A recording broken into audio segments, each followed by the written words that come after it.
জজ দাশগুপ্তকে সঙ্গে নিয়ে ফ্ল্যাট প্রতারণা মামলায় ইডি দপ্তরে হাজিরা দিয়েছেন নুসরাত জাহান। সাদা সালোয়ার, চোখে সানগ্লাস পরে গাড়ি থেকে নেমে যশের সঙ্গে এক প্রকার সবাইকে এড়িয়ে সিজিও কমপ্লেক্সে ঢুকে যান তিনি। এই মামলায় এর আগেও বসিরহাটের প্রাক্তন সাংসদকে সল্টলেকের দপ্তরে ডেকে জিজ্ঞাসাবাদ করেছে কেন্দ্রীয় সংস্থা। রাজারহাট এলাকায় ফ্ল্যাট দেওয়ার নাম করে যে প্রতারণার অভিযোগ উঠেছিল, সেই অভিযোগের ভিত্তিতে তদন্ত চালাচ্ছিল এনফোর্সমেন্ট ডিরেক্টরেট। যে সংস্থা ফ্ল্যাট তৈরি করেছিল সেখানকার অন্যতম ডিরেক্টর ছিলেন বসিরহাটের প্রাক্তন তৃণমূল সাংসদ নুসরাত। রাজারহাটে ফ্ল্যাট দেওয়ার নাম করে যে প্রতারণার অভিযোগ উঠেছিল তারই ভিত্তিতে তদন্ত চালাচ্ছে ইডি।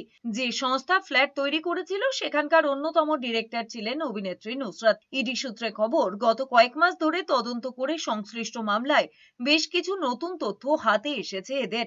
সেই সূত্রেই নুসরাতকে আবার ডেকে পাঠানো হয়েছে। যদিও নুসরাত জাহান ইডির কাছে আবেদন জানিয়েছিলেন কলকাতার বদলে তাকে দিল্লিতে জেরা করা হোক, কিন্তু সেই আবেদন খারিজ হয়ে যায়।